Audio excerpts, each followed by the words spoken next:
I came home from church early and heard screams from the kitchen. "You're a dead weight in this family."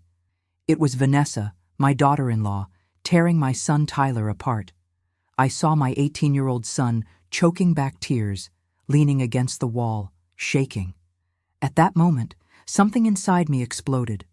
My name is Eleanor Reed. I'm 65 years old, and for a long time I believed I had the perfect life in Charleston.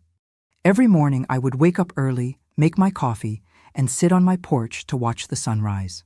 That porch was my favorite place in the world. My late husband, Richard, built every detail of this house with his own hands over 40 years ago. When he passed away 10 years ago, this house became more than a home. It was my inheritance, my fortress, the place where I raised my 2 children and where the whole family gathered. I had 2 boys. Marcus, my 35-year-old eldest son, was always the son I was most proud of. He had a business degree, owned a consulting firm, was successful and confident. He had his father's decisive demeanor. 5 years ago, Marcus married Vanessa, a 40-year-old woman, elegant, well-spoken, and seemingly with her whole life planned out. I admired that about her. I thought Marcus had found someone worthy of him, someone mature and determined, as I used to say to my friends at church. And then there was Tyler, my youngest son, 18. He was completely different from Marcus, quieter, more sensitive, dreamy. He had just graduated from high school and still lived with me. Tyler had always been my companion, the son who stayed home and kept me company, who watched old movies with me on weekends, who helped me in the garden. I was in no rush to see him leave the house. I enjoyed having him around. Every Sunday after church, I would prepare lunch for the family. Marcus and Vanessa would come, sometimes some cousins and uncles. The table would be full. The house would vibrate with laughter and conversation. I would look around and think, I'm blessed. I have a wonderful family. But I was wrong. Completely wrong. I didn't realize that right under my nose, in my own home, my youngest son was living a nightmare. Now, when I look back, I wonder how I could have been so blind. The signs were all there, right in front of me, but I simply didn't want to see them. Or maybe I didn't know how to see them. The truth is, the guilt still eats away at me to this day. It all started about 6 months ago, right after Tyler graduated from high school. He started refusing Sunday dinners. At first, it was simple excuses. "I have a headache, Mom," or "I'm not feeling well today." I was worried, of course, but I thought it was just a teenage thing. Maybe post-graduation stress, anxiety about the future, those things young people go through. "Let him rest, Eleanor," Vanessa said with that understanding smile. "Tyler needs to grow up. He can't just hide in his room forever." And I agreed. I nodded and thought, she's right. Tyler needs to learn to live with his family, to be more social. Vanessa always spoke with such conviction, such certainty, that I simply believed her. After all, she was older, more experienced. I thought those comments were genuine sister-in-law concern.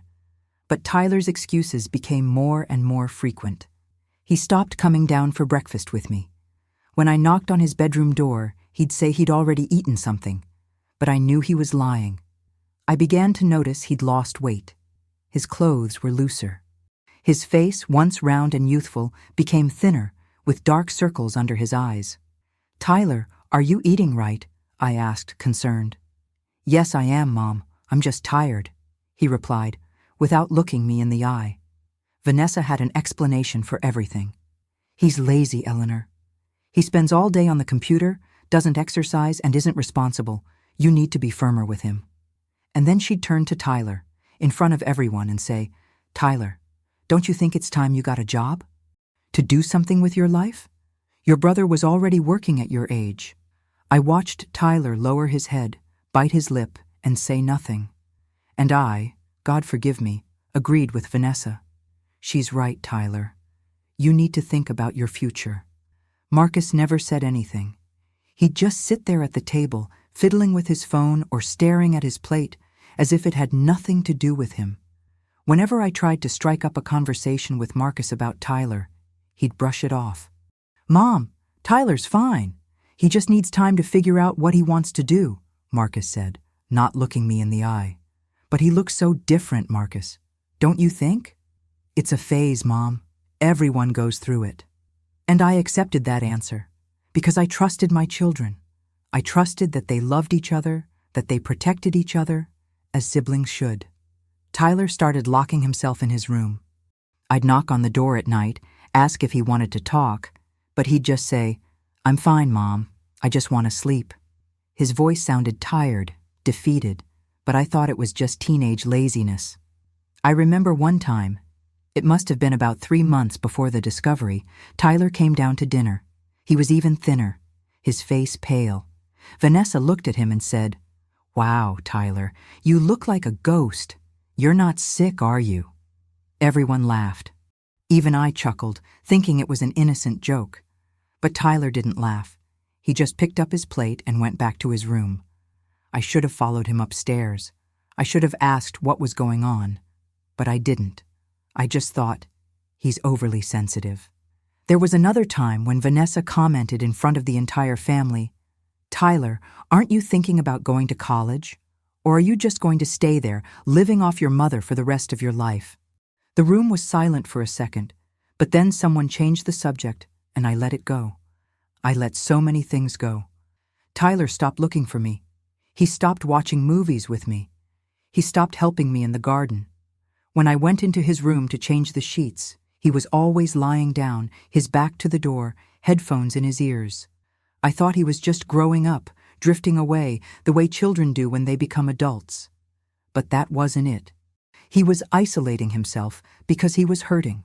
He was being destroyed inside, and I, his own mother, didn't notice.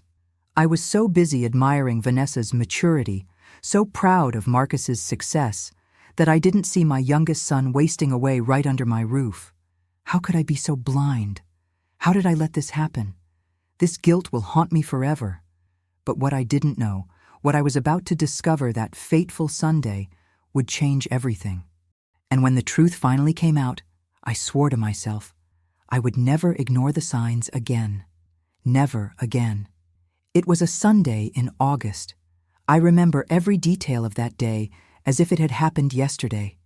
The sky was blue, without a single cloud, and the heat had been pressing down since early morning. I put on my floral dress, the same one I wore every Sunday to church, grabbed my purse, and left the house at 9 o'clock sharp. Tyler was still asleep, or so I thought. I knocked lightly on his bedroom door before leaving. "Tyler, honey, I'm going to church.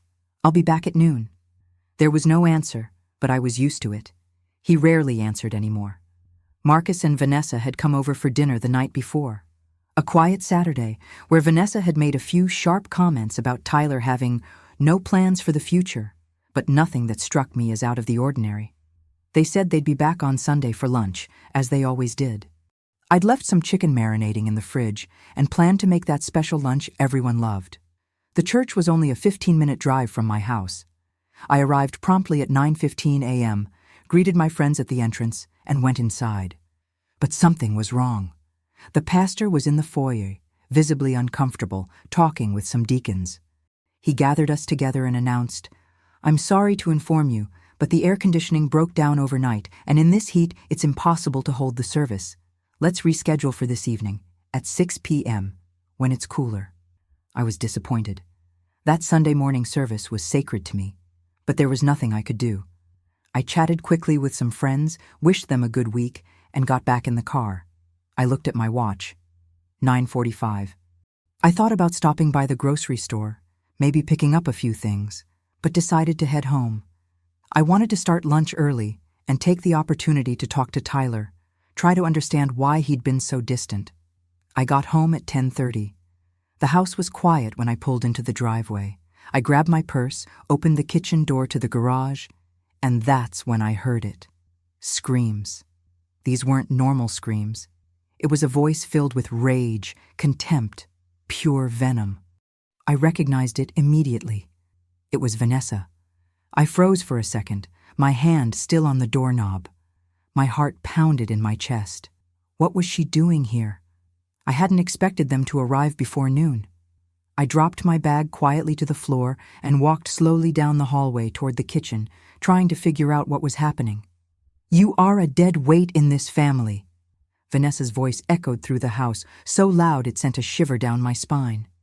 I reached the kitchen entrance, and what I saw froze me in place. Tyler was leaning against the wall near the refrigerator, his arms crossed over his chest as if trying to protect himself. His face was flushed, his eyes shining with tears. He was clearly fighting back. He was trembling. My 18-year-old son, 5 feet 7 inches tall, was huddled there like a frightened child. And Vanessa was right in front of him, pointing her finger at his face, her eyes full of fury. Your brother is tired of you, tired. Do you think he doesn't talk about you? Do you think he doesn't complain about having a useless, pathetic brother who does nothing with his life? My stomach dropped. My legs felt weak, but I managed to hold on to the wall. They didn't know I was there. I was hidden in the corner of the hallway, still invisible to them. But I could see and hear everything. Tyler tried to speak, his voice low and cracking. I'm trying. I sent out resumes. Trying? Vanessa gave a cruel, sarcastic laugh. You're not trying at all. You're lazy, spoiled, a complete failure. You know what Marcus told me the other day? He said you're a disgrace to this family, that he's ashamed to call you brother. Tyler swallowed hard, tears finally streaming down his face. He lowered his head, and I saw his shoulders tremble. My son was crying, and that woman kept attacking. You'll never amount to anything, Tyler. Nothing. You'll stay here, in this house, being a burden to your mother until she dies. And after that you'll be alone, because no one will want to take care of you. No one. Something inside me exploded. It wasn't anger. It was fury. A fury I'd never felt in my life. My entire body began to tremble. Not from fear, but from an indignation so profound it consumed me completely. I felt my blood boil in my veins, my heart pounding so hard it felt like it was about to burst from my chest. Before I could even think, I stomped into the kitchen. Vanessa! My voice was so loud, so full of authority, that even I was startled. Vanessa whirled toward me, her eyes wide with surprise. Tyler lifted his head, his face wet with tears, and looked at me with a mixture of relief and terror. Eleanor, I didn't know you. Vanessa started, trying to smile, trying to look normal, but I wouldn't let her. Shut up, I yelled, advancing toward her. My voice was shaking with anger. How dare you? How dare you treat my son like this? Vanessa took a step back, her expression quickly changing from surprise to something defensive. Eleanor, you don't understand. I heard every word. My finger was pointed at her face now, and I was so close I could see the panic beginning to form in her eyes. Every poisonous word, every insult, every humiliation. You were destroying my son. Tyler was still leaning against the wall, his hand now covering his face, sobbing softly. I wanted to run to him, hug him, but first I had to get that woman out of my house. Get out, I said, my voice now low, dangerously calm. Get out of my house now. Eleanor, wait, you're overreacting. Vanessa tried again, but I cut her off. Get out, I yelled, pointing at the door. And don't come back here until I give you the okay. Do you hear me? Don't come back. Vanessa stared at me for a few seconds, and then something changed in her face. Panic gave way to a cold, almost disdainful expression. She picked up her bag from the counter and walked slowly toward the door. But before leaving, she shot Tyler a look filled with hate, and then back at me. You'll regret this, Eleanor, she said, her voice low and menacing. Leave now before I call the police, I replied, without hesitation. Vanessa left, slamming the door loudly, and the sound echoed through the house. As soon as she left, I ran to Tyler. He was still leaning against the wall, shaking, crying. I hugged my son with all the strength I had. It's okay now, my son. It's okay. Mommy is here. But it wasn't all right, because in that moment, as I held Tyler in my arms, I realized something terrible. This hadn't been the first time. And even worse, where was Marcus during all of this? The front door opened, and Marcus rushed in, cell phone in hand. Vanessa must have called him, and that's when the situation got even worse. Marcus burst through the door like a hurricane, his face flushed, his breath labored. He must have run from the car to the house. He stopped in the hallway, saw me hugging Tyler, and the first thing out of his mouth wasn't, "Tyler, are you okay?" or "What happened?" No, it was, "Mom, what did you do?" I felt like I'd been punched in the gut. I pulled away from Tyler, who was still trembling in my arms, and stared at Marcus, my firstborn. The son I'd always trusted, the one I'd always thought would be the family's protector after Richard died. What did I do? My voice came out low, dangerously controlled. What did I do, Marcus? He ran a hand through his hair nervously, his phone still in his hand. Vanessa's in the car in tears. She said you kicked her out of the house, that you yelled at her for no reason. That no reason? I yelled, and Tyler cowered beside me. I took a deep breath, trying to control myself, and pointed at my youngest son. "Look at your brother, Marcus. Look at him." Marcus finally looked at Tyler. For a second, just a second, I saw something pass across his face. Guilt, maybe. Regret? But it disappeared so quickly I almost thought I'd imagined it.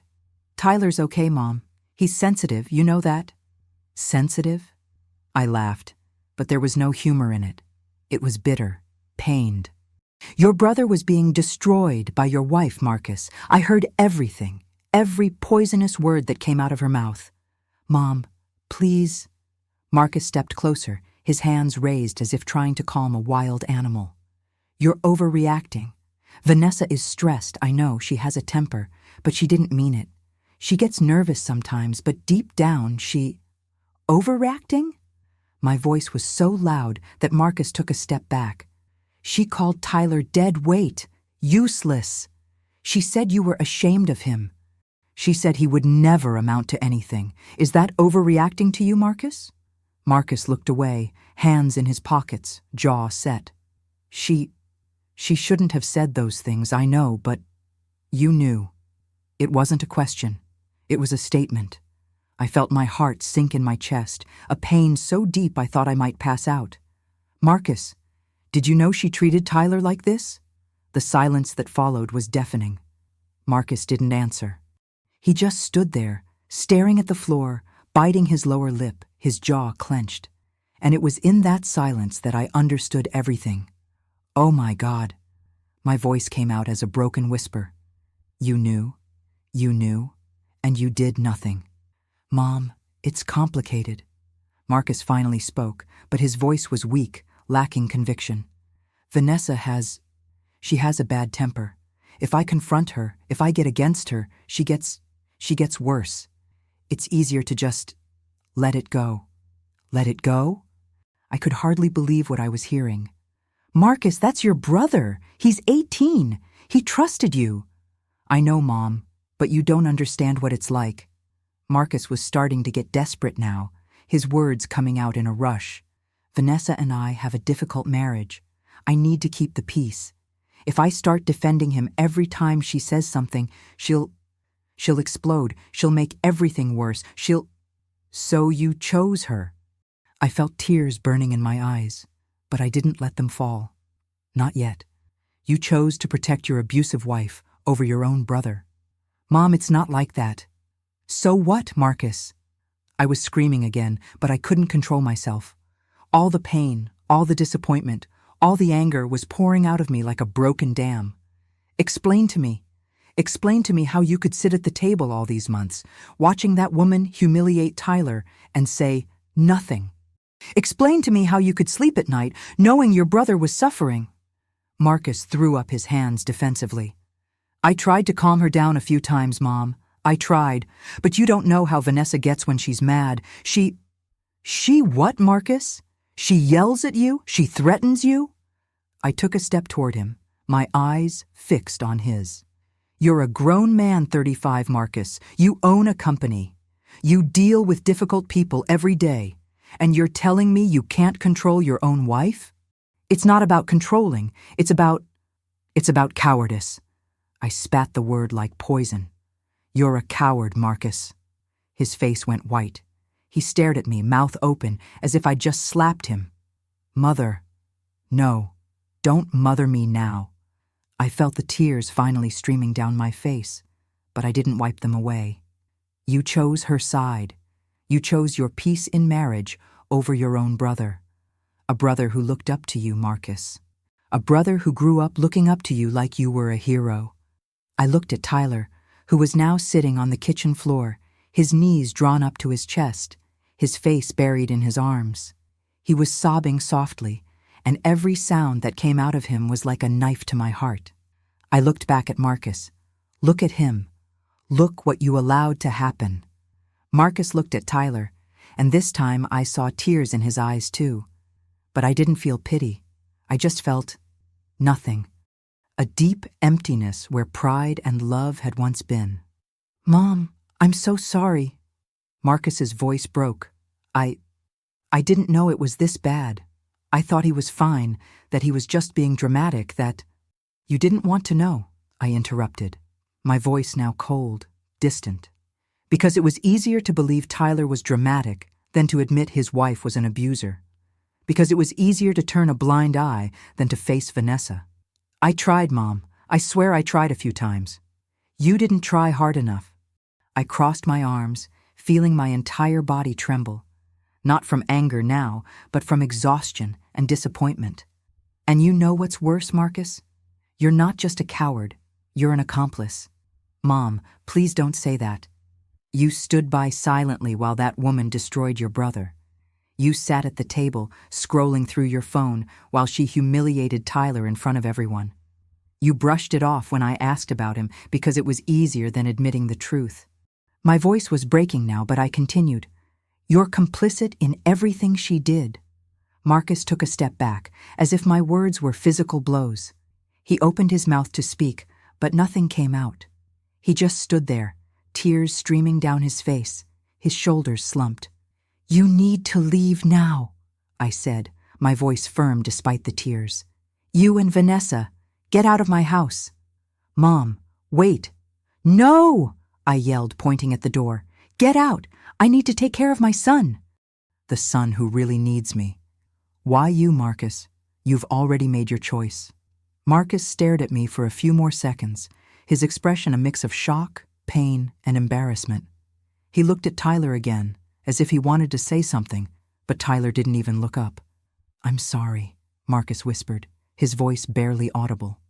Me too, I replied, because the son I believed in, the son I admired, the son I thought would be a man of honor like his father. That son is no more. Or maybe he never was. Marcus didn't answer. He just turned and walked out the door, shoulders hunched, head down. When the door closed, I collapsed. I fell to my knees right there, in the middle of the kitchen, and cried.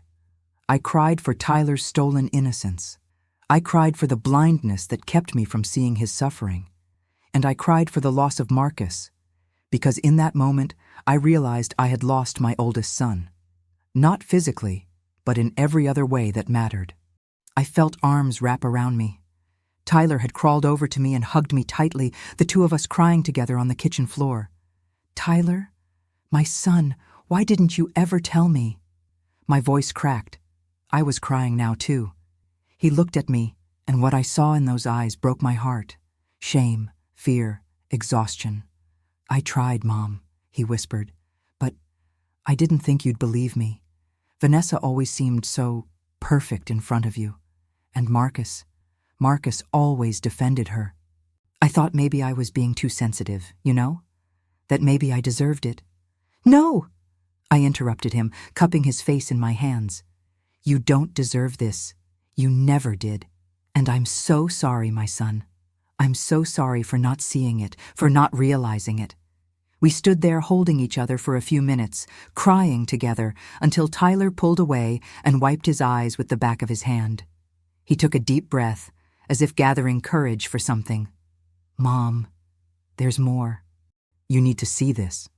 He took his phone out of his pocket with trembling hands and handed it to me. I looked at him, confused. What is that? Just look, please.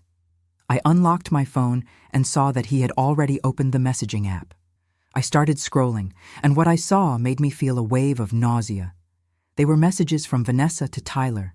Dozens of them. Hundreds, maybe. You are a complete failure. Your brother is ashamed of you. Why don't you do everyone a favor and get out of this house? You're pathetic. No one will ever love you. Your brother regrets you were born. You should get out of this house. Your mother is tired of you, but she feels too sorry for you to say anything. Each message was like a knife to my heart. I kept scrolling, my hands shaking so badly I almost dropped the phone. There were messages from months ago.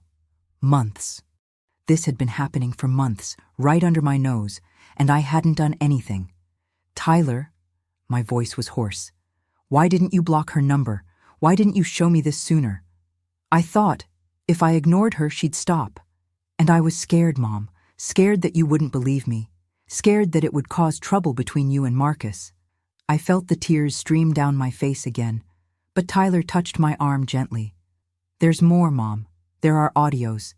He took his phone back and opened the audio recordings folder. There were at least 20 files in there. He played one of them. Vanessa's voice boomed through the phone's speaker, so full of hate that I cringed. You're useless, dead weight. Look at you. You can't even make coffee properly. How do you expect to get a job if you're worth nothing? I heard Tyler's small voice in the background, trying to defend himself. I made the coffee like you asked. It's horrible. Throw it away and try again.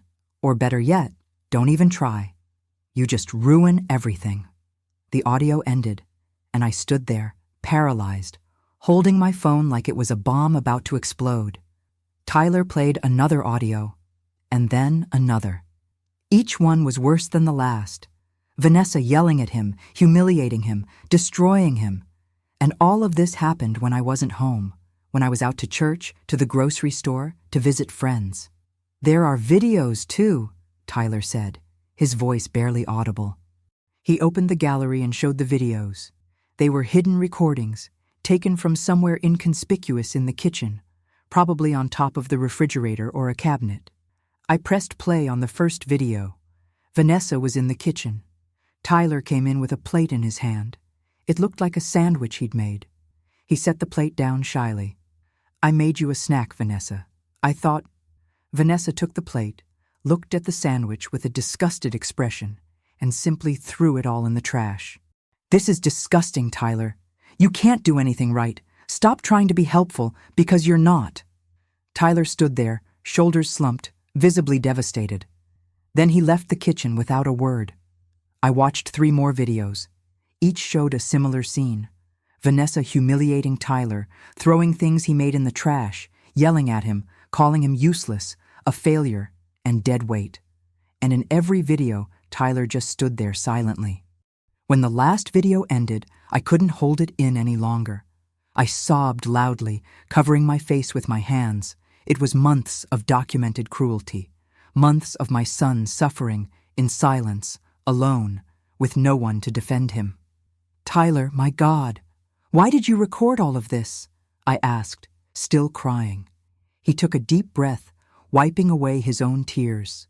Because I knew I'd need proof one day, Mom. I knew no one would believe me without it. Vanessa is very good at pretending in front of others. And Marcus always takes her side. I needed proof. I looked at my 18-year-old son and felt a mixture of pride and sadness. Pride because he had the courage to document everything himself, to protect himself the only way he knew how. And sadness because he had to do it, because he went through this alone. You're not alone anymore, Tyler, I said, cupping his face in my hands. I promise you, my son, I swear on everything holy, that woman will never hurt you again. Never again. Tyler nodded, and I saw a glimmer of hope in his eyes. It was the first time I'd seen that in months. I took his phone back and reviewed the messages, the audios, the videos. Every piece of evidence of Vanessa's monstrosity. My mind raced. This couldn't go on like this. It couldn't end with just me kicking her out of my house. I needed to do something bigger, something that would ensure Tyler would be protected forever. And that's when I realized I had all the evidence I needed. Evidence of psychological abuse, of moral harassment, of months of emotional torture. Tyler, I said, looking him in the eye with determination. "We're going to end this, once and for all." He looked at me, confused. "What do you mean, Mom?" "You'll see," I replied, a plan already forming in my head. "Vanessa and Marcus will pay for everything they did to you, I promise." 3 days passed since that Sunday. 3 days in which I didn't see Marcus or Vanessa. Marcus called a few times, leaving messages on my answering machine asking to talk, saying I was being irrational, that we needed to work this out like adults. I deleted all the messages without responding. Tyler was different. Still fragile, still hurt, but there was something new about him. Relief. It was as if a huge weight had been lifted from his shoulders. We had coffee together again that morning, and he started smiling again. A shy, hesitant smile, but genuine. We talked a lot those days. He told me details the recordings didn't reveal. How Vanessa would wake him up on purpose when I wasn't there. How she would hide food he'd prepared and then claim he was stealing from the fridge. How she would sometimes lock him out of the house, making him wait in the heat until she decided to open the door. Every story I heard made me angrier, more determined. On Wednesday, I decided it was time to act. I picked up the phone and called Harold Brennan, an attorney who had been a close friend of my late husband. Harold had an office in downtown Charleston and specialized in family law and estate matters. I scheduled an appointment for Friday. "Eleanor, tell me everything," Harold said when he welcomed me into his office. He was a man in his 70s, with white hair, reading glasses hanging around his neck, and a perpetually kind expression. I showed him the messages, the audios, the videos. Harold watched it all in silence, his expression growing more serious. When we finished, he took off his glasses and rubbed his eyes wearily. "Eleanor, this is serious, very serious. We have clear evidence of psychological abuse and moral harassment. Tyler is an adult, but that doesn't make what this woman did any less criminal. I can file a restraining order against her, and depending on what else we find, I can even sue for moral damages. I want to do everything in our power, Harold," I said firmly. "I want this woman to pay for what she did to my son." "We'll need more documentation," Harold explained. "Anything that proves the pattern of behavior, the duration of the abuse. Do you have other documents? Old messages, emails, anything that shows communication between them?"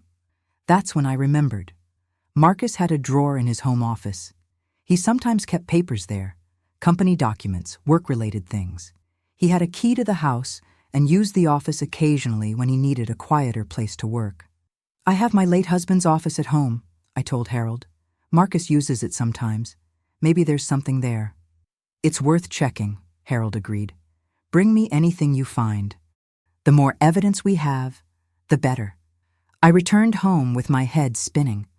Tyler was in the living room, watching TV, and he seemed more relaxed than he had in months. I told him about the meeting with Harold, and he seemed relieved. "Thank you, Mom," he said, hugging me. "Thank you for believing in me. Always, my son, always." That night, after Tyler went to bed, I went to the office. It was a room in the back of the house, with bookshelves filled with old books, my husband's solid wood desk, and a filing cabinet where we kept important documents. Marcus's drawer was at the bottom of the cabinet. He thought I didn't know, but I'd seen him store things there many times. I opened the drawer. It was locked. I sighed. Of course I would be. Marcus had always been careful with his things, but I knew my son. I knew his habits. He always hid extra keys in safe places, which for him meant obvious places. I glanced around the office, and my eyes landed on a decorative vase on the shelf. I lifted it, and there it was, a small silver key. I went back to the closet and unlocked the drawer. Inside were several organized folders. Most were Marcus's company documents, contracts, spreadsheets. But at the bottom, hidden beneath everything, was an unlabeled manila folder. Something in my gut told me to open it. And that's what I did.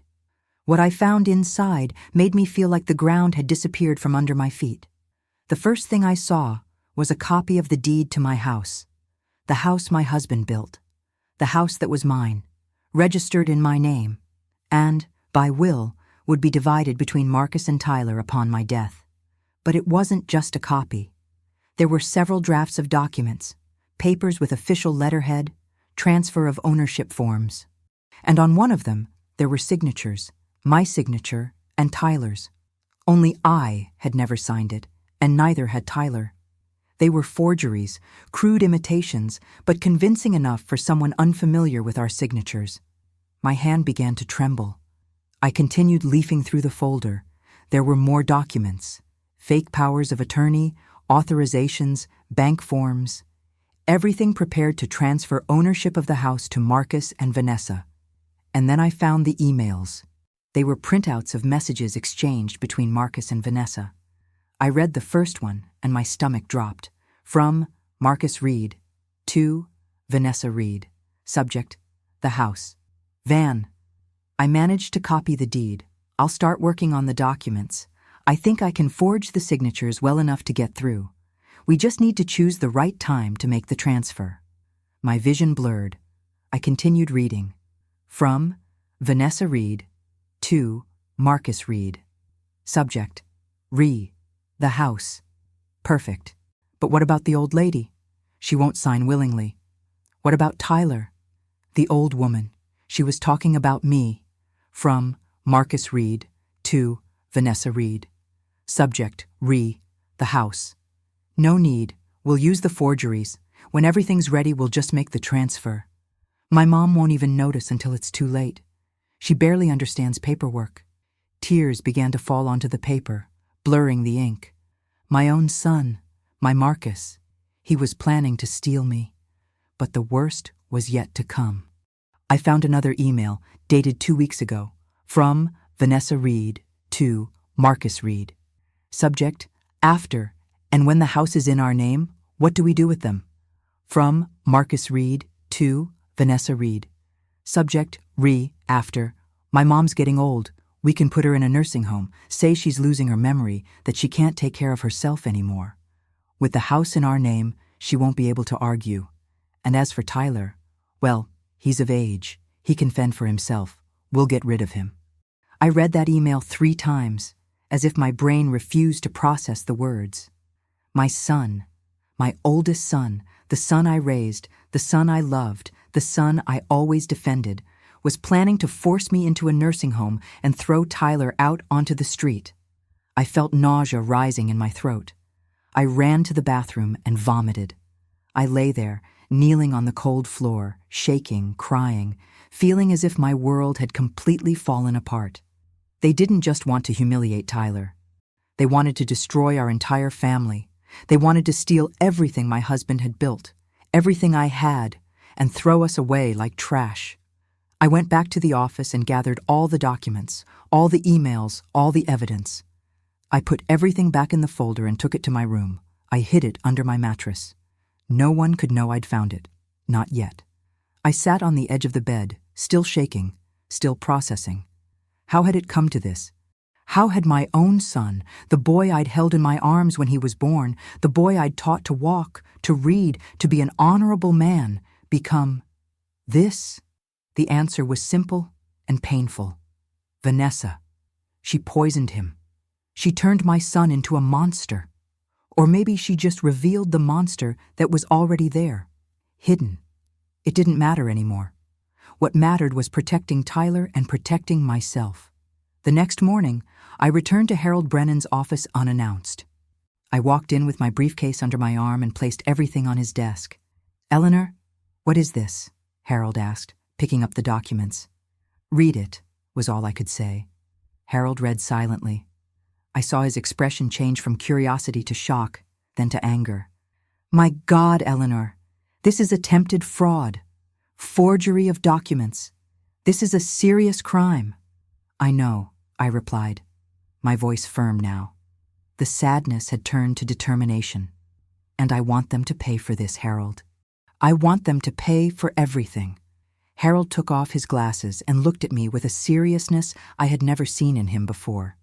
"Eleanor, if we go through with this, your son could go to jail. Do you understand that?" "I understand," I replied without hesitation, "and I want to go ahead anyway. He's not my son anymore, not after this." Harold nodded slowly. Okay, let's do this right. Let's gather all the evidence, get everything ready, and when the time comes, we'll make sure justice is served. I left Harold's office that day with a plan for revenge, for justice, for protection. Marcus and Vanessa thought they were smart. They thought they could trick me, they could destroy Tyler, they could steal everything that was mine. But they didn't know who they were messing with. I was Eleanor Reed, mother, widow, and mistress of this damn house. And I wasn't going to let anyone take that away from me or my youngest son. Nobody.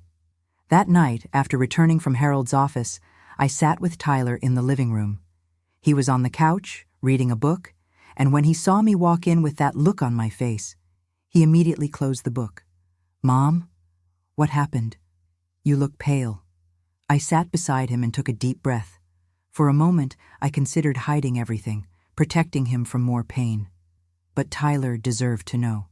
He had a right to know what his own brother was planning. "Tyler, I need to show you something. But you need to be prepared, because it's going to hurt." He looked at me with those worried eyes and nodded. "Go ahead, Mom. I can handle it." I grabbed the folder I'd brought from the office. Harold had returned copies of everything to me and placed it on Tyler's lap. He opened it slowly and began reading. I saw his face change gradually, confusion, then shock, then an anger I'd never seen on him before. They were planning to rob the house? His voice was shaky, disbelieving. "And throw me out on the street?" "Yes," I said, taking his hand. "And putting me in a nursing home. They wanted to take it all, Tyler. Everything your father built, everything that's ours." Tyler continued reading the emails, his hands shaking. When he got to the part where Marcus said, "Get rid of Tyler," I saw tears stream down his face. "I knew Marcus didn't like me," he whispered, his voice breaking. "But I never imagined he hated me this much." "It's not about you, my son," I said, pulling him into a hug. "It's about greed. It's about Vanessa poisoning your brother and turning him into someone I no longer recognize." We stood there holding each other for a few minutes, both of us crying, both of us processing the betrayal. But then Tyler pulled away, wiped away his tears, and looked at me with a determination that surprised me. "What are we going to do, Mom?" And that's when I felt pride well up in my chest. My youngest son, who had been destroyed, humiliated, broken, was standing up. He was ready to fight. "They won't get away with this, my son," I said firmly. "We'll fight back. Together." Tyler nodded, and for the first time in months, I saw a gleam of hope and strength in his eyes. We spent the rest of that night planning. We strategized, step by step, as if we were playing chess, and Marcus and Vanessa were the pieces we were going to capture. "First," I began, grabbing a notebook to write everything down, "we need to pretend we know nothing about the deed. If Marcus realizes we've uncovered his plan, he'll destroy the evidence and back off." "So you'll have to act normal around him?"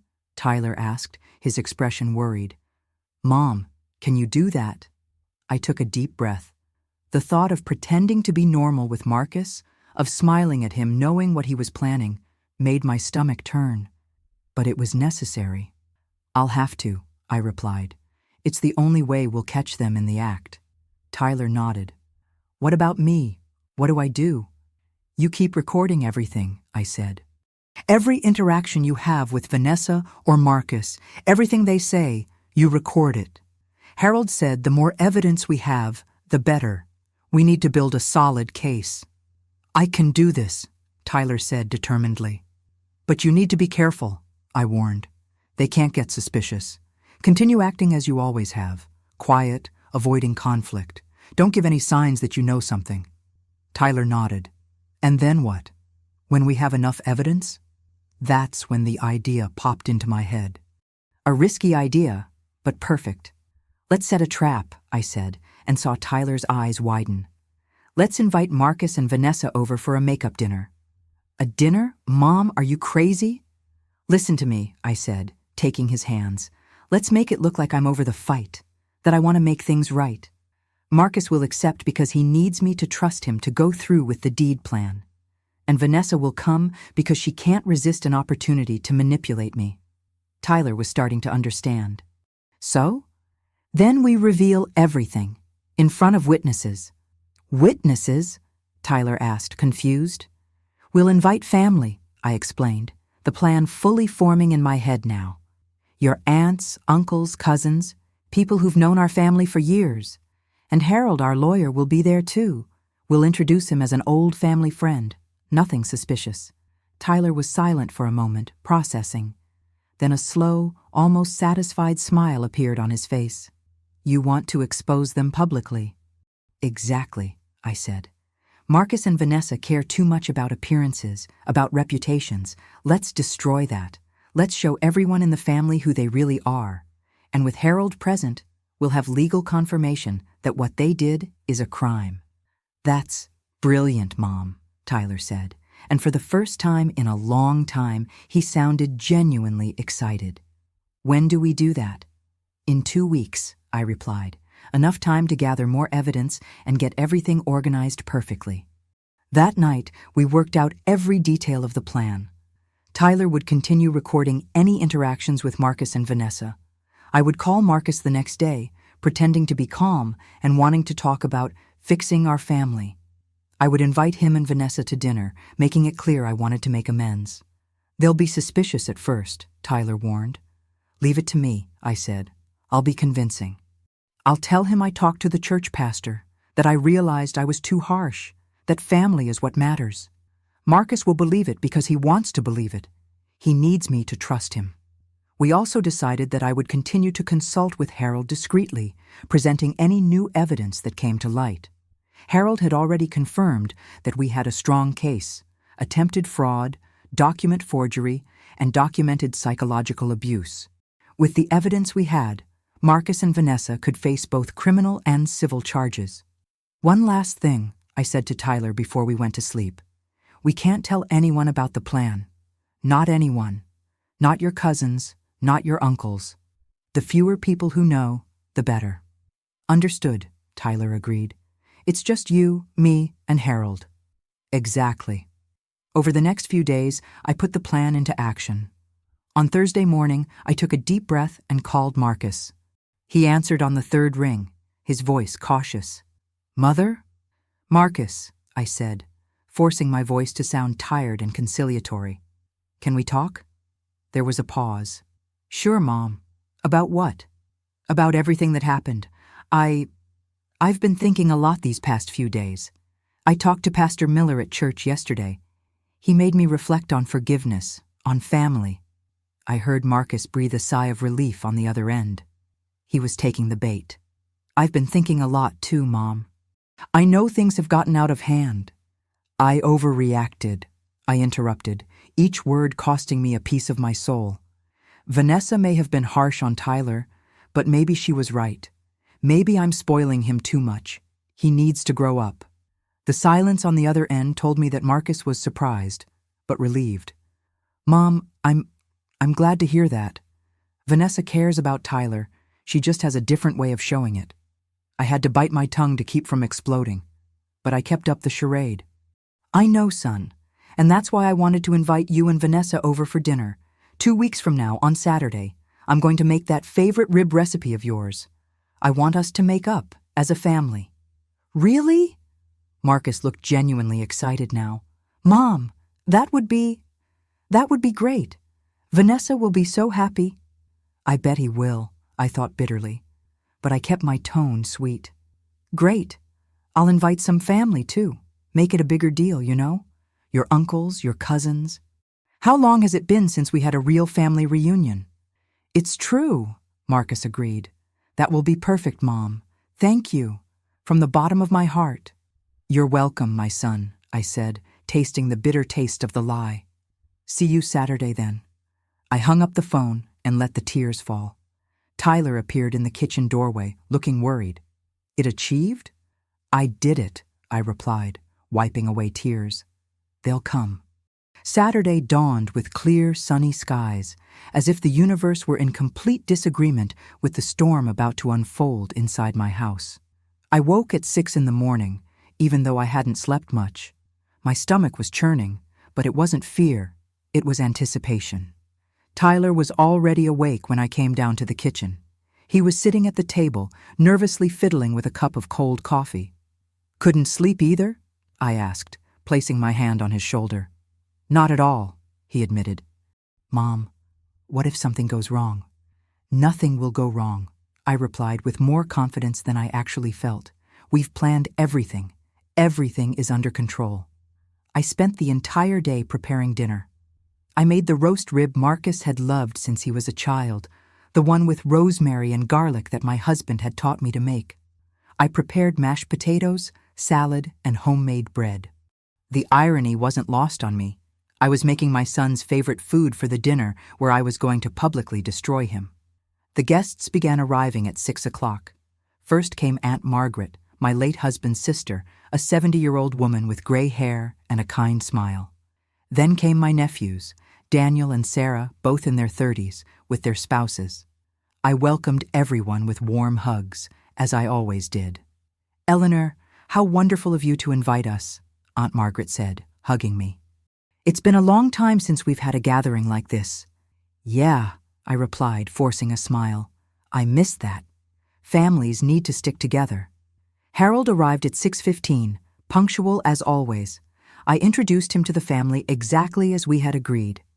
"Everyone, this is Harold Brennan, an old family friend. He and my Richard were very close." "A pleasure," Harold said, shaking hands. No one suspected a thing. To everyone, he was just another guest. Marcus and Vanessa arrived at 6:30. I heard their car pull up in front of the house, and my heart raced. Tyler was in the kitchen, making a point of staying away from the front door. I took a deep breath and opened the door with a practiced smile. "Marcus, Vanessa, I'm glad you came." Marcus hugged me, and I had to hold back my anger. He looked genuinely happy, relieved. "Thank you for this, Mom," he whispered in my ear. "Really." Vanessa walked in right behind, with that perfect fake smile I'd learned to hate. She was impeccably dressed, a navy blue dress, high heels, flawless hair, always concerned with appearances. "Eleanor, dear," she said, giving me a stilted hug. "I'm so glad we've resolved our differences." "Me too," I lied, keeping my smile. We entered the living room where everyone was already gathered. Marcus greeted his uncles and cousins warmly. Vanessa did the same, always charming, always polite. No one had any idea what a monster she was behind that facade. Tyler appeared from the kitchen, visibly tense. Marcus waved at him as if nothing had happened. "Hey bro, long time no see." Tyler just waved back, saying nothing, and walked back into the kitchen. I saw Vanessa exchange a satisfied look with Marcus. They thought Tyler was still intimidated, submissive. Perfect. We served dinner at 7.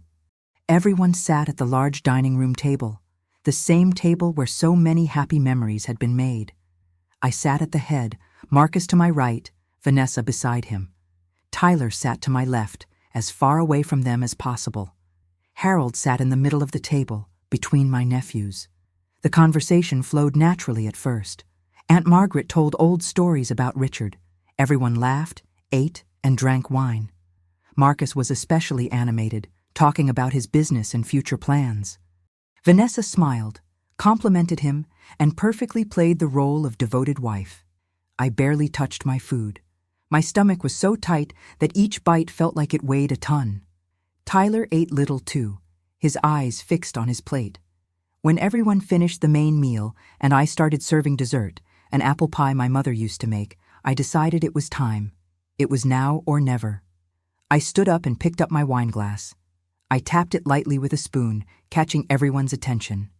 "Everyone, before dessert, I'd like to make a toast."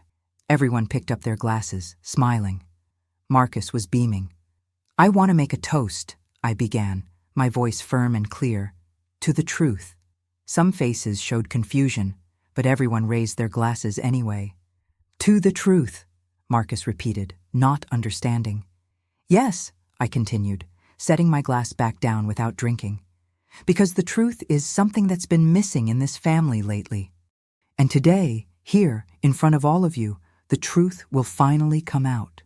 Marcus's smile began to fade. Vanessa frowned suspiciously. "Mom, what are you talking about?" Marcus asked, his voice slightly nervous. I didn't answer. Instead, I grabbed the remote for the TV in the living room, which was connected to the dining room through a vent. Tyler had already set everything up, his phone connected via HDMI. Tyler, can you turn on the TV, please? Tyler got up and turned on the television. The blue screen flickered, and then his phone's interface appeared. Eleanor, what's going on? Aunt Margaret asked, confused. You'll see, I replied, looking directly at Vanessa. Her face was pale now. I pressed play on the first video. The image showed my kitchen. Tyler walked into the frame, carrying a plate with a sandwich. Vanessa stood there, arms crossed. The scene unfolded exactly as I'd seen it before. Tyler offering the sandwich, Vanessa taking it and throwing it in the trash, calling it useless, saying it was useless. The room fell completely silent. Everyone's eyes were glued to the TV. What is this? Daniel, my nephew, asked. That's what my daughter-in-law does with my son when I'm not home, I replied, my voice hard. I played the second video. This time, Vanessa was yelling at Tyler, calling him dead weight, a failure. Tyler was visibly shaking, trying not to cry. I heard Aunt Margaret gasp. Sarah covered her mouth with her hand, shocked. This is abuse, Sarah whispered. Marcus was white, his eyes wide. Vanessa had risen from her chair, her fists clenched. Eleanor, this is ridiculous. You can't— Sit down, I yelled, pointing to her chair. The force of my voice made Vanessa flinch, but she didn't sit down. I played the third video, then the fourth. Each one was worse than the last. The room was in complete shock. Aunt Margaret had tears in her eyes. Daniel looked at Marcus with an expression of disgust. When the videos ended, I pulled out a folded sheet of paper from my pocket. It contained copies of some of the messages Vanessa had sent to Tyler. And this, I said, reading aloud, are messages this woman has sent to my 18-year-old son over the past 6 months. I started reading, You are a complete failure. Your brother is ashamed of you. Why don't you do everyone a favor and get out of this house? You're pathetic. No one will ever love you. You should get out of this house. Your mother is tired of you, but she feels too sorry for you to speak. My voice trembled, but I continued.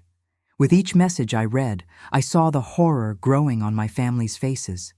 Vanessa tried to move toward the door, but I was faster. I stood in front of her, blocking the exit. I'm not done yet, I said, looking into her eyes. I saw fear there, genuine fear. Move out of the way, Eleanor, Vanessa said, her voice low and menacing.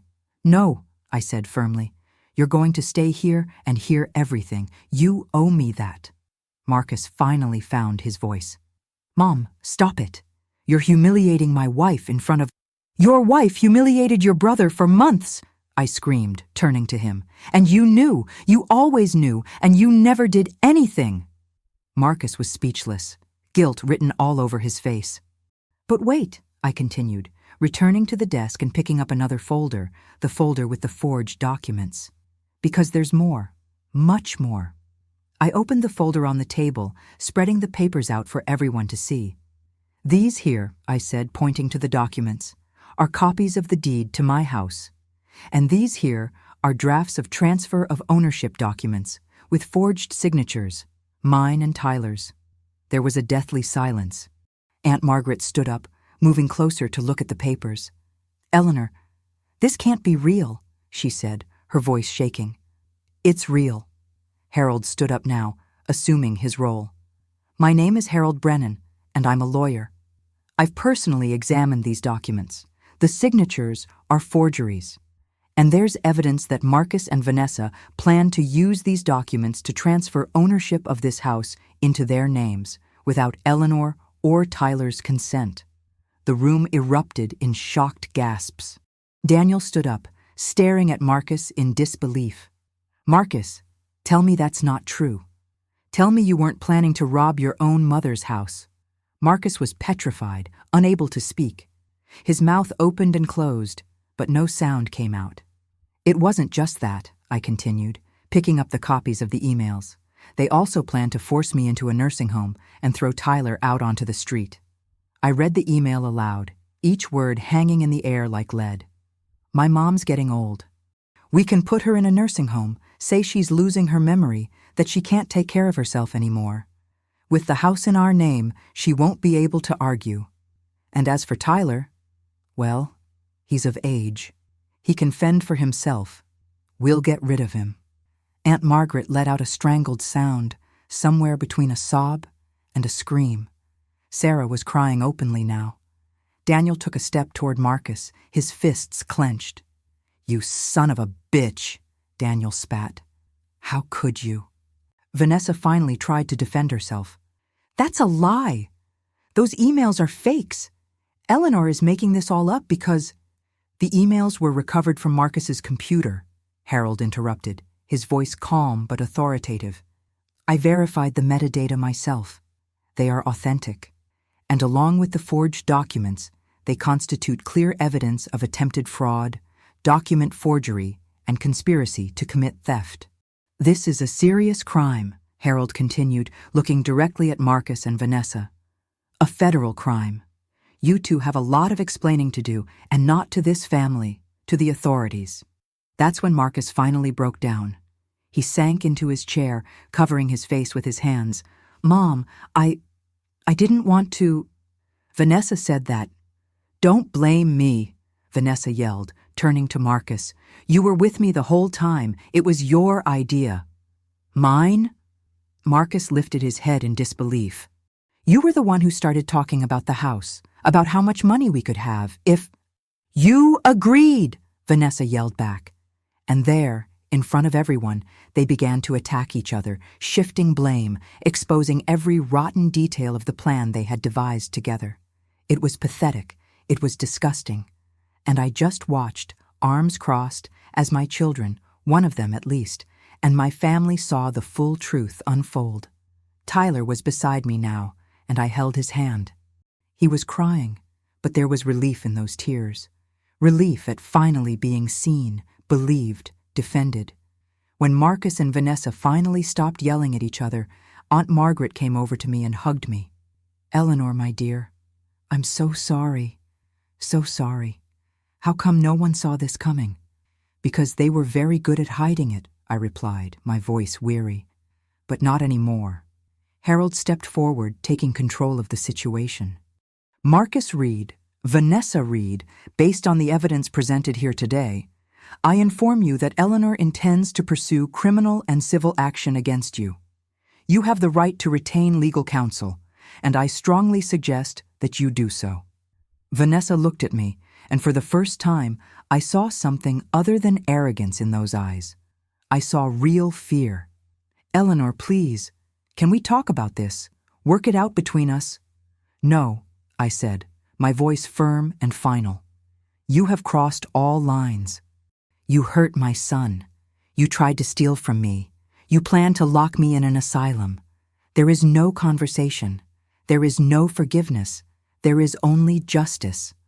"Marcus," Vanessa turned to her husband, desperate. "Do something. Talk to her." But Marcus didn't say anything. He just looked at me, and for the first time, I saw something resembling genuine remorse. "Mom," he began, his voice breaking. "Don't call me Mom," I said sharply. "You've lost that right." I turned to Harold. "You can proceed with everything we discussed." Harold nodded. "I'll do it Monday morning." Then I looked at Vanessa and Marcus one last time. "Now get out of my house, and never come back." Vanessa tried to protest, but Daniel and another cousin literally escorted her to the door. Marcus followed behind, head down, defeated, humiliated in front of the entire family. When the door closed behind them, the silence in the room was deafening. Then, slowly, Aunt Margaret began to applaud. Sarah joined her. Then Daniel. Soon the whole room was applauding. Applauding for Tyler, applauding for truth, applauding for justice. Tyler hugged me, crying into my shoulder. "Thank you, Mom. Thank you for believing in me." And I held my son, my baby, the son I almost lost to the cruelty of people who should have loved him. Always my son. Always. Revenge was complete. But more importantly, my son was free. And finally, we could begin to heal. On Monday morning, exactly as promised, Harold filed the lawsuits. 2 criminal lawsuits, one for attempted fraud and document forgery, another for psychological abuse and harassment, and a civil lawsuit for moral and emotional damages against Tyler and me. The news spread through Charleston like wildfire. In a southern town like ours, where everyone knows everyone, where reputation is everything, the scandal was devastating for Marcus and Vanessa. The story was everywhere, at church, at the club, at the grocery store. Did you hear about the Reeds? The son tried to rob his own mother, and the daughter-in-law was abusing the younger boy. How awful! Marcus tried to do damage control. He called friends, tried to explain, downplay the situation. But the evidence was undeniable. The videos, the messages, the forged documents, it all leaked, as such things always do in small towns. Some of his consulting firm's clients began canceling contracts. "We can't do business with someone without character," one of them said bluntly. Marcus's company, which he had built over years, began to crumble. Partners left. Employees resigned. Within weeks, Marcus had to close his doors. Complete bankruptcy. Vanessa, always concerned with appearances, couldn't handle the public embarrassment. She tried to change the narrative, spreading lies that I was a controlling mother-in-law, that Tyler was problematic, that it had all been a misunderstanding. But no one believed her. The evidence was too clear, too indisputable. And then, in a desperate move, Vanessa did exactly what I expected. She tried to shift all the blame onto Marcus. The divorce was announced 3 weeks after the fateful dinner. Vanessa filed papers claiming that Marcus had manipulated her, that she was the victim of a controlling husband. At the divorce hearing, she accused him of everything. She said the deed plan had been his idea all along, that she had only agreed because she was afraid of him, that the humiliations toward Tyler were just games that Marcus encouraged. Marcus, who had until then still maintained some dignity, exploded in front of the judge. He accused Vanessa of being manipulative, an abuser, and of having poisoned him against his own family. It was a pitiful spectacle, 2 monsters publicly devouring each other. The divorce was finalized within 2 months. It was one of the most bitter Charleston had ever seen. They divided what little they had, a mortgaged house, 2 cars, some savings that quickly dried up with legal fees. Neither came out ahead. Both were ruined, financially and socially. When it came to the criminal cases, Harold was relentless. He presented every piece of evidence, every video, every message, every forged document. The district attorney saw the case as an easy victory.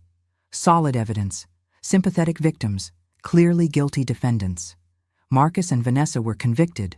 Marcus received 3 years probation, 500 hours of community service, and was ordered to pay restitution to both Tyler and me for emotional distress and legal costs. Vanessa received a similar sentence, with the addition of a permanent restraining order. She could not come within 500 yards of Tyler or me for the rest of her life. The civil case was even more satisfying. The jury, composed of Charleston residents who had watched the videos of the humiliation, showed no mercy. They awarded us $350,000 in damages, an amount Marcus and Vanessa could never fully repay, but which ensured they would never forget what they had done. Marcus left Charleston. He could no longer live in the city where he had been king, where he had been respected and admired. I heard he moved somewhere in the Midwest, trying to start over. He didn't try to contact me. He didn't try to apologize to Tyler. He simply disappeared. Vanessa went to Atlanta, where she got a mediocre job at a tech company. I saw on social media, because yes, I looked, that she changed her last name back to her maiden name, trying to erase any connection to the Reeds. She also never tried to contact us again, and just like that, the monsters that nearly destroyed my family were eliminated from our lives. But the healing process was long. It took Tyler months to start feeling safe again. He had nightmares, waking up sweating, thinking he heard Vanessa's voice yelling at him. I took him to a therapist, Dr. Patricia Chen, a wonderful woman who specializes in family trauma and abuse. Tyler went through something many don't understand, Doctor. Chen explained to me after one of the sessions. Psychological abuse leaves scars as deep as physical abuse, sometimes even deeper. He will need time and a lot of support. And I gave him all the time and support he needed. I canceled appointments, reorganized my entire life around my son's recovery. I started making breakfast with him every morning, just like we used to. We rewatched all our favorite movies. We worked in the garden together, planting red roses, his favorite, along the fence. Slowly, gradually, Tyler began to come back. Not the Tyler of old. That one had been broken and wouldn't come back. But a new Tyler, stronger, more resilient. A Tyler who had faced the worst and survived. 6 months after dinner, Tyler came to me with a proposal. Mom, I want to go to college. I was in the kitchen making tea, and I almost dropped the cup in surprise. Tyler had spent so long believing he was a failure, that he deserved nothing, that hearing him say those words filled me with pride. Tyler, my son, that's wonderful. What do you want to study? Psychology, he said, and I saw the determination in his eyes. I want to help other people who have been through what I've been through. I want to be the person someone needed me to have had. I cried. I cried with pride, with joy, with relief. My son had not only survived, he was thriving. I'll pay for everything, I said immediately. Tuition, books, housing if you need it, everything. You're going to make this dream come true, Tyler. And so he did. Tyler applied to the University of South Carolina at Columbia, close enough to visit on weekends, far enough away to have his independence. He was accepted with a partial scholarship based on academic merit. It turned out that my son, when he wasn't being psychologically tortured, was brilliant. The day I dropped Tyler off at college was bittersweet. Bittersweet because my house would be emptier, but sweet because I knew he was headed for a bright future, a future he deserved. Are you sure you'll be okay on your own, Mom? Tyler asked as we unloaded the boxes into his dorm. I'll be fine, I replied, cupping his face in my hands. You care about me, but you're the one who needs to live your life now. Study, make friends, discover who you are away from everything that happened. I will never forget what you did for me, Mom. Never. And I will never stop protecting you, my son, even from afar. Life returned to a routine. Tyler called me 3 times a week, telling me about his classes, his teachers, the new friends he was making. He seemed genuinely happy. On the weekends he came home, we'd sit on the porch, our favorite spot, and talk for hours.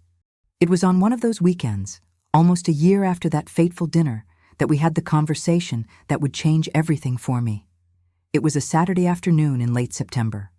Autumn was just beginning to paint the leaves gold and red. Tyler and I were sitting on the porch, each with a cup of tea, watching the sunset paint the sky orange and pink. Mom, Tyler said, breaking the comfortable silence, I never thanked you properly, for everything. Tyler, you don't have to. I do, he interrupted, turning to look at me. He was different now, more mature, more confident. The scared boy had become a strong young man. You saved my life, Mom, literally. If you hadn't come home early from church that day, I don't know what would have happened to me. I held his hand, feeling the tears threaten to fall.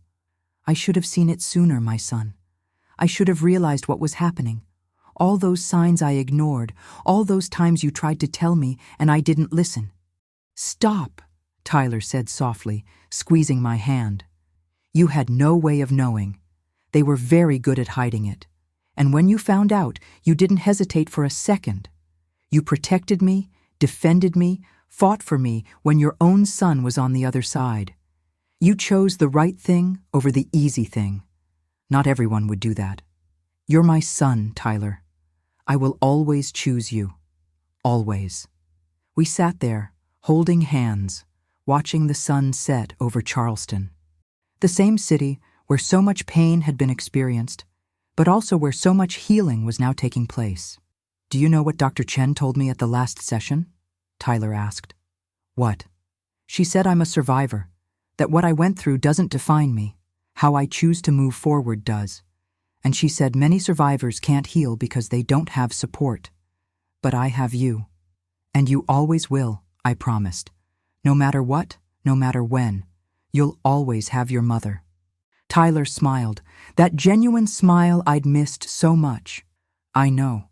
And because of that, I'll be okay. We'll be okay. And in that moment, looking at my son, at the house that was still ours, at the future that still lay ahead, I knew he was right. We were going to be fine.